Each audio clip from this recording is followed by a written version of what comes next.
Il compte parmi les maîtres plasticiens importants de l'île Maurice. Cette année, il nous propose de revoir ses premiers dessins.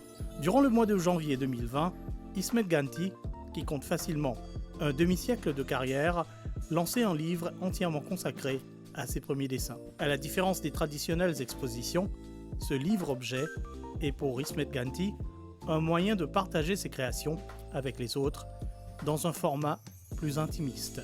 Cet ouvrage a été réalisé avec le soutien du National Art Fund.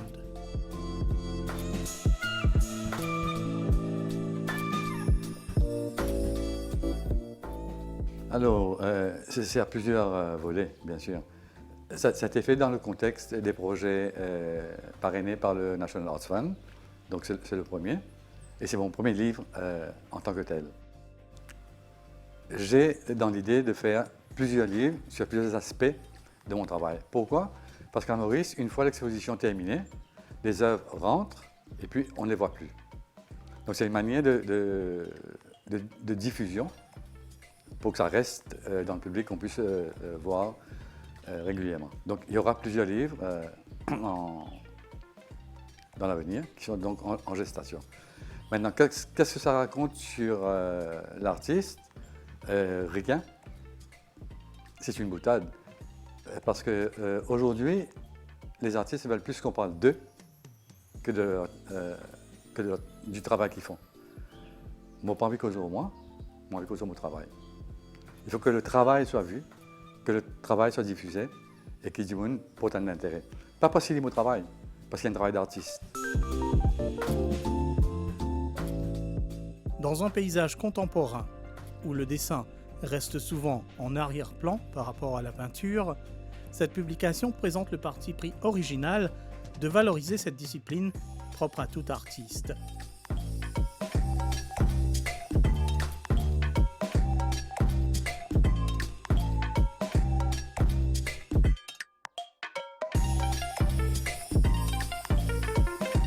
Un dessin pouvant définitivement moins cher qu'un tableau à l'huile ou acrylique ou whatever. Donc, ben marchand, et ceux qui ont l'esprit marchand, préfèrent vendre ce qui est plus cher, je gagne plus. Peut-être les artistes aussi. Mais là, actuellement, il y a une grande exposition Goya, actuellement en Europe, uniquement sur un cahier de dessin, d'une part. Et pour ENA ou Poena, au musée Léon Diax à La Réunion, une grande exposition de dessin aussi.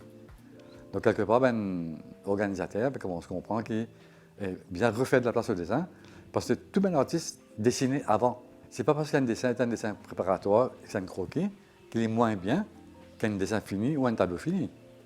Donc le croquis, il a autant d'importance c'est un travail fini.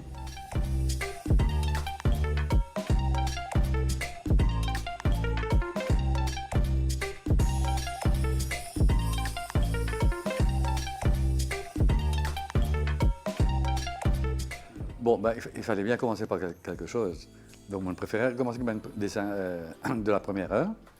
Parce qu'après, on a un livre, d'autres aspects de mon travail.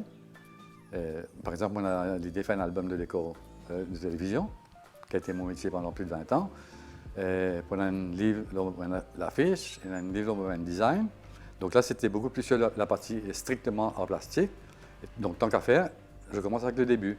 Donc, les pièces qui sont dans le livre se situent entre 1962 et 1969, c'est-à-dire entre 14 ans et 20 ans à peu près, en gros. Et consacrées uniquement au dessin. Donc, c'est une petite sélection des dessins à la plume et au stylo bille. Il n'y a pas de gouache, il n'y a pas de pastel, il n'y a pas de peinture à l'huile. Il y en avait, bien sûr. C'est une production assez conséquente pour l'époque. Mais là, c'est une petite sélection des premiers dessins.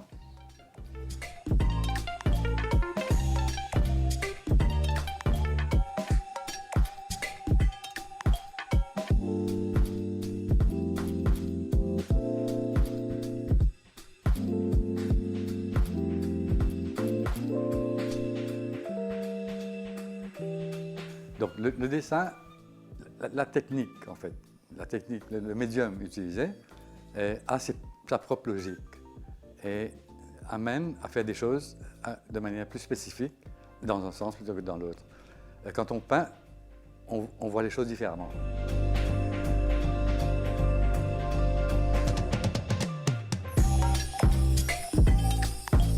presque tous les paysages, presque, sont imaginaires.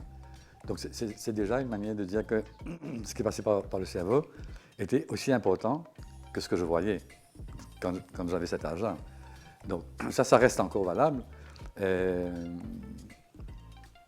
Mais je disais, au-delà de la motivation de dessiner, de dire je vais faire ça, je vais faire ça, technique ou whatever, il y a, très jeune, il y a eu un besoin inexpliqué, inexplicable d'ailleurs, de vouloir faire du dessin, faire de la peinture.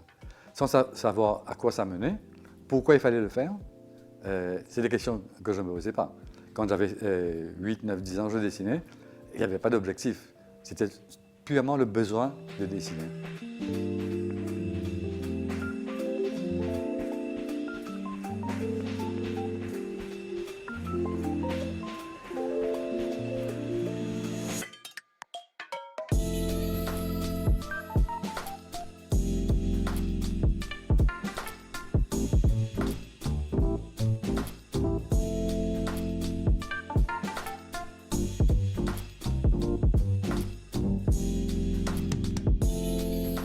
C'est vrai que conserver est une chose extrêmement difficile. Parce qu'au fil des ans, on change de maison, il y a les intempéries, il y a les petites bêtes, il y a l'humidité. Donc il faut toujours avoir un œil sur ce qui est conservé pour essayer de faire que ça se conserve encore. Mais c'est vrai que là, il y a des pièces qui ont 50 ans. En fait, tout ce que je fais, je suis assez méthodique, et rigoureux. Je le retrouve facilement. Donc c'était juste une question de sortir les pièces et de les choisir. Autant de testaments, des premières expressions picturales de l'artiste mises en pleine lumière 50 ans après. Y a-t-il un fil qui relie ces deux points dans le temps? Interrogation.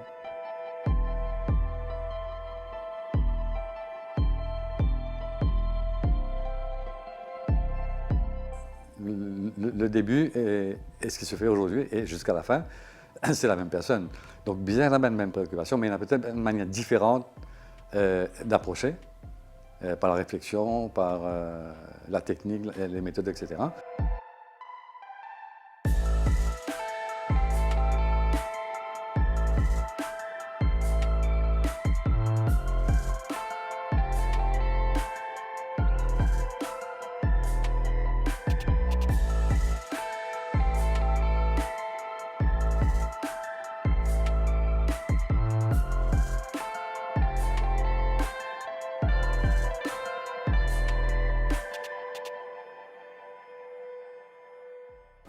Avec l'expérience, je considère que c'est le moyen le plus facile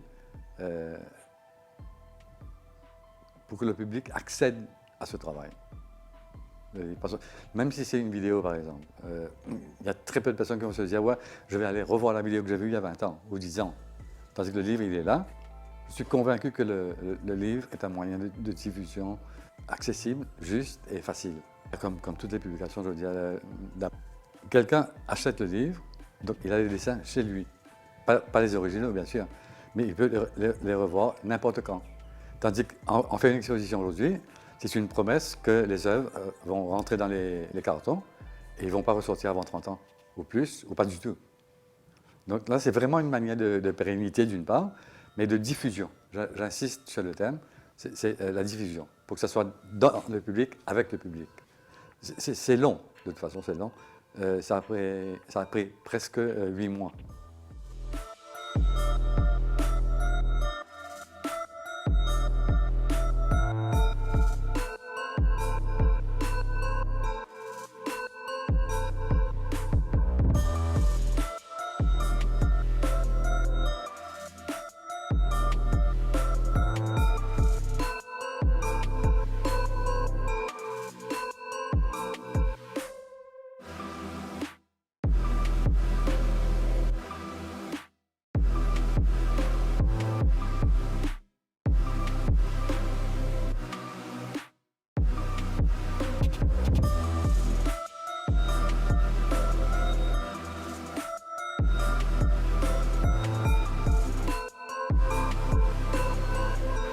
Ayant que 28 pages et quelques, une trentaine avec la couverture, Et si on devait relier, ça aurait ressemblé à un magazine avec des agrafes. Et trop petite quantité, on ne peut pas les coller non plus. Donc la meilleure solution, c'était que ça paraisse en feuillet, ce qui permet à quelqu'un qui s'intéresse d'en prendre un et de l'en garder tout court sans avoir coupé ou découpé. Donc une pochette qui arrange tout le monde.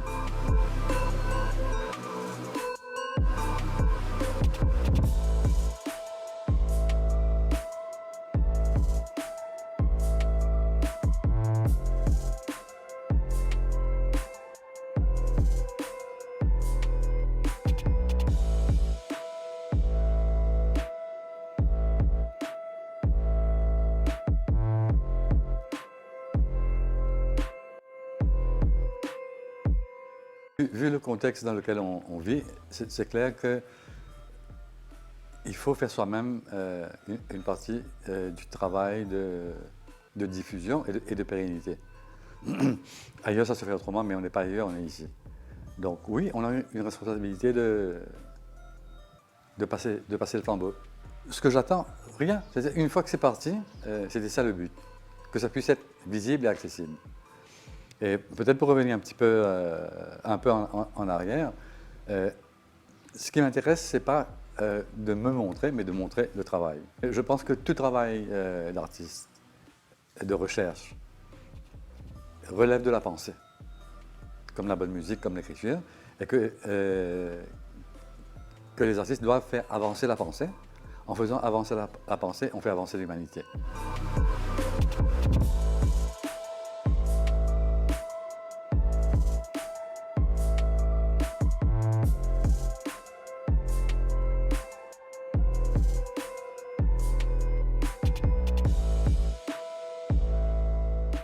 Un recueil à découvrir donc, afin de mieux apprécier ce côté plus épuré de la production artistique d'Ismet Ganti.